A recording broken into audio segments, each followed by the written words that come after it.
ইহুদিগণ এর পরম শত্রু। তারা তাকে চিনতে পারলে হত্যা করতে চেষ্টা করবে। আপনি তাড়াতাড়ি একে নিয়ে স্বদেশ ফিরে যান। পাদ্রী বহিরার কথা শুনে আবু তালিব যেমন খুশি হলেন তেমনি বিস্মিত হলেন।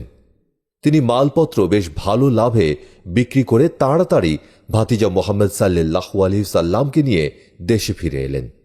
কিশোর নবী মোহাম্মদ সাল্লাল্লাহু আলাইহি সাল্লাম 12 বছর বয়সের সময় একদিন তিনি মাঠে মেষ চড়াতে যান। হঠাৎ দেখতে পেলেন দুজন ফেরেশতা। ফেরেশতা দুজনের নুরানি চেহারা দেখে ভয় পেয়ে গেলেন তিনি। তাদের শরীরে এক প্রকার সুগন্ধ এবং বসন ভূষণ অত্যন্ত পরিষ্কার সাদা ধবধবে ছিল। ফেরেশতা দুজন ছিলেন হযরত জিবরাইল আলাইহিস সালাম এবং হযরত মিকাইল আলাইহিস সালাম। ফেরেশতা দুজন এসেই নবীর দু বাহু ধরে জমিনে শুইয়ে দিয়ে পেট নাভি পর্যন্ত চিরে ফেললেন, কিন্তু একটুও রক্ত বের হল না। তাঁরা সোনার পাত্রে পানি এনে পেট হতে সব বের করে পরিষ্কার করে ধুয়ে ফেললেন, পিতও বের করে ফেললেন। কি আশ্চর্য! তিনি একটু ব্যথাও অনুভব করলেন না। ফেরেশতাদ্বয় চান্দির ন্যায় কি একটা জিনিস নবীর দিলের ভেতরে রেখে দিয়ে শুকনো এক প্রকার ওষুধ এনে পেটের ওপর ছিটিয়ে দিলেন। নবী ভালো হয়ে গেলেন। এদিন হতে মহানবীর অন্তরে রহমত আরো বেশি পরিমাণ পয়দা হল। ঘরে ফিরে তিনি পিতৃব্য আবু তালিবের নিকট উক্ত ঘটনা ব্যক্ত করলেন। আবু তালিব সব কথা শুনে বললেন, কারো নিকটে কথা বলো না। মহানবী হযরত মুহাম্মদ সাল্লাল্লাহু আলাইহি ওয়াসাল্লামের গুণ ও সৎ স্বভাবের অভাব ছিল না, তবে আমানতদারী ও বিশ্বস্ততার জন্য তিনি বাল্যকাল হতেই খুব বেশি খ্যাতি লাভ করেছেন। মহানবী হযরত মুহাম্মদ সাল্লাল্লাহু আলাইহি ওয়াসাল্লাম বাল্যকাল হতে অতিশয় মহৎ এবং সকলের বিশ্বাসী ছিলেন। লোকে জানত মুহাম্মদ সাল্লাল্লাহু আলাইহি ওয়াসাল্লাম নিজের প্রাণ দিয়ে দিতে পারেন, কিন্তু কারো আমানতের খেয়ানত করেন না। এই জন্য শত্রু মিত্র সকলেই তার কাছে বহু মূল্যবান সম্পদ গচ্ছিত রাখতেন। আমানত রক্ষা করার গুণ তার এত প্রবল ছিল, লোকে তাকে এমনই বিশ্বাস করত যে যখন তিনি দিন ইসলাম প্রচার করতে লাগলেন, মক্কার কুরাইশদের অনেকেই তার প্রাণের শত্রু হয়ে গেল। তবু সেই শত্রুগণও নিজের মাল নিজেদের কোনো পরম আত্মীয়ের কাছে না রেখে তা তাদের শত্রু মুহাম্মদ সাল্লাল্লাহু আলাইহি সাল্লামের নিকট গচ্ছিত রাখত। এই মহৎ গুণটির জন্য তিনি আরবের শত্রু মিত্র সকলের কাছে আল আমিন উপাধিতে ভূষিত হলেন। একসময় পবিত্র কাবা গৃহের মেরামতের প্রয়োজন হল। মক্কার সকল গোত্রের লোকেরা একত্রে এই মেরামত কাজে শরিক হলেন। কাবা গৃহের ভেতরে একপাশে ছিল একটা কালো পাথর। এই পাথরকে বলা হয় হাজরে আসওয়াদ। যুগ যুগ ধরে দুনিয়ার হাজার হাজার মানুষ এই হাজরে আসওয়াদকে সম্মান করে আসছে। হযরত ইব্রাহিম আলাইহিস সালাম এবং তার পুত্র হযরত ইসমাইল আলাইহিস সালাম যখন আল্লাহর আদেশে কাবা গৃহ পুনর্নির্মাণ করেছেন, তখন থেকে এই পাথরটি কাবা ঘরে ছিল। যারা কাবায় হজ করতে আসত তারা সকলেই সসম্মানে অত্যন্ত ভক্তি ভরে এই পাথরটিকে চুম্বন করত, এবং এখনো দুনিয়ার লক্ষ লক্ষ মুসলমান হজ করতে এসে হাজরে আসওয়াদকে চুম্বন করে থাকেন। পবিত্র কাবা গৃহ মেরামতের সময় এই হাজরে আসওয়াদকে বাইরে সরিয়ে রাখা হয়েছিল। মেরামত কাজ শেষ হলে সেটাকে আবার যথাস্থানে স্থাপন করার প্রয়োজন হল, কিন্তু হাজরে আসওয়াদকে যথাস্থানে স্থাপন করা নিয়ে এবার বিবাদ বাধল। মক্কায় তখন বিভিন্ন বংশ বা গোত্রের লোক ছিল। তারা প্রত্যেকেই নিজেদেরকে অপর গোত্র থেকে শ্রেষ্ঠ মনে করত। তাই তারা সকলেই এই সম্মানিত পাথরটিকে যথাস্থানে স্থাপন করতে চাইল। আর এটা নিয়ে বিভিন্ন গোত্রের দলপতিদের ভেতর শুরু হল ভীষণ ঝগড়া। এভাবে ক্রমেই ঝগড়া বেড়ে চলল। কেউ কারো কথা মানে না, কেউ কারো কথা শোনে না, কেউ কারো চেয়ে কম নয়।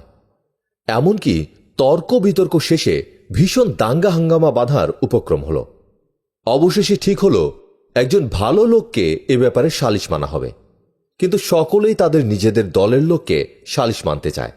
এটা নিয়ে আবার বিবাদ বাঁধার উপক্রম হল। তখন একজন বৃদ্ধ লোক সবাইকে উদ্দেশ্য করে বলল, আগামীকাল ভোরে সকলের আগে যে ব্যক্তি কাবাগৃহে আসবে তাকেই আমরা বিচারক বলে মেনে নেব। সকলেই এই প্রস্তাবে সম্মত হল এবং সকলেই অপেক্ষা করে রইল ভোর হওয়ার প্রতীক্ষায়। ভোরবেলা সকলেই বিস্ময়ের সাথে তাকিয়ে দেখল সবার আগে কাবার দিকে এগিয়ে আসছেন মহানবী হযরত মুহাম্মদ সাল্লাল্লাহু আলাইহি ওয়াসাল্লাম। সকলে সবস্বরে বলে উঠল, আমাদের আলামিন এগিয়ে আসছে কাবার দিকে, আমরা সকলেই তার ব্যবস্থা মেনে নেব। তারা সকলে এগিয়ে মুহাম্মদ সাল্লাল্লাহু আলাইহি ওয়াসাল্লামকে সব কথা খুলে বলল। সকলের কথা শুনে মহানবী হযরত মুহাম্মদ সাল্লাল্লাহু আলাইহি ওয়াসাল্লাম একটু ভেবে তারপর তিনি নিজের চাদর মাটিতে বিছিয়ে তার উপরে কালো পাথরখানা স্থাপন করে সকলকে বললেন, মক্কার সব গোত্রেরই একজন করে দলপতি এসে এই চাদরের চতুর্দিকে ধরে নিয়ে যাও কাবা ঘরে। সকলেই তাতে খুশি হল। সকলেই মেনে নিল আল আমিনের এই ব্যবস্থা। সকলে মিলে চাদর ধরে হাজরে আসওয়াদকে নিয়ে কাবা ঘরে গেল।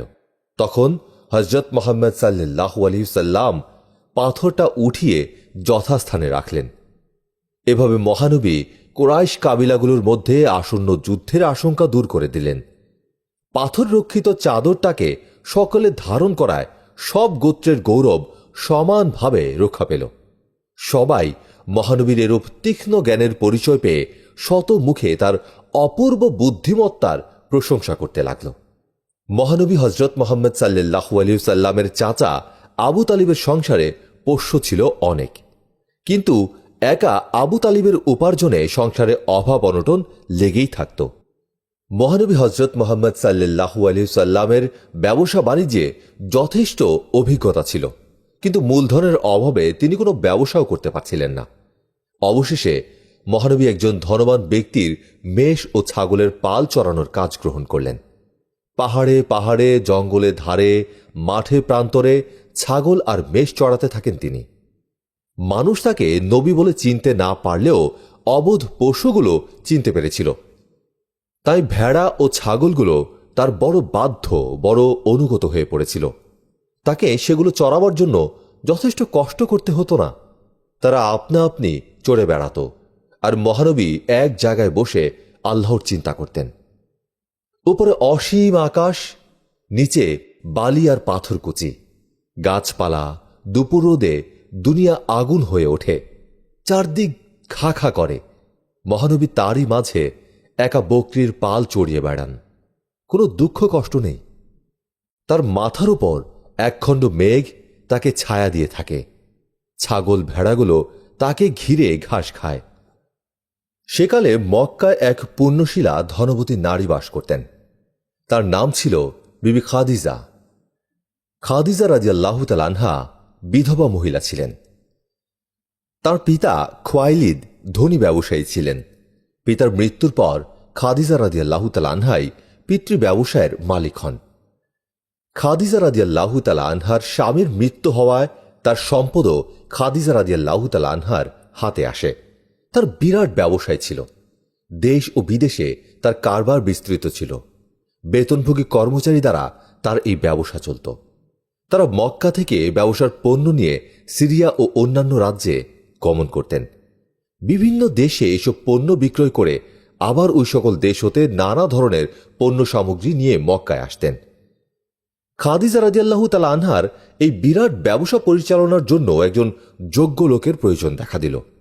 বেশ কিছুদিন ধরেই তিনি একজন পরিশ্রমী ও বিশ্বস্ত লোক খুঁজছিলেন, যার দ্বারা তার বিরাট ব্যবসায়ের কাজ সুন্দর ও সুষ্ঠু রূপে পরিচালিত হতে পারে। এ সময় মহানবী হযরত মুহাম্মদ সাল্লাল্লাহু আলাইহি ওয়াসাল্লামের সততা, বিশ্বস্ততা, আমানতদারিতা ও ব্যবসার ক্ষেত্রে যোগ্যতার কথা মক্কার সর্বত্রই ছড়িয়ে পড়েছিল। মহানবীর এই সমস্ত গুণের খবর খাদিজা রাদিয়াল্লাহু তাআলা আনহা এর কানেও গেল। তিনি তাকে তার ব্যবসায় নিয়োগ করার মনস্থ করে তার নিকট লোক পাঠালেন। মহানবী হযরত মুহাম্মদ সাল্লাল্লাহু আলাইহি ওয়াসাল্লাম এই প্রস্তাব পেয়ে চাচা আবু তালিবের অনুমতি নিয়ে খাদিজা রাদিয়াল্লাহু তাআলা আনহার ব্যবসায়ে নিযুক্ত হলেন। খাদিজা রাদিয়াল্লাহু তাআলা আনহা তার বিশ্বস্ত কর্মচারী মাইসারাককে সঙ্গে দিয়ে মুহাম্মদ সাল্লাল্লাহু আলাইহি ওয়াসাল্লামকে তার ব্যবসায়ের পণ্য নিয়ে সিরিয়ায় পাঠালেন। হজরত মোহাম্মদ সাল্লাল্লাহু আলাইহি ওয়াসাল্লাম খাদিজা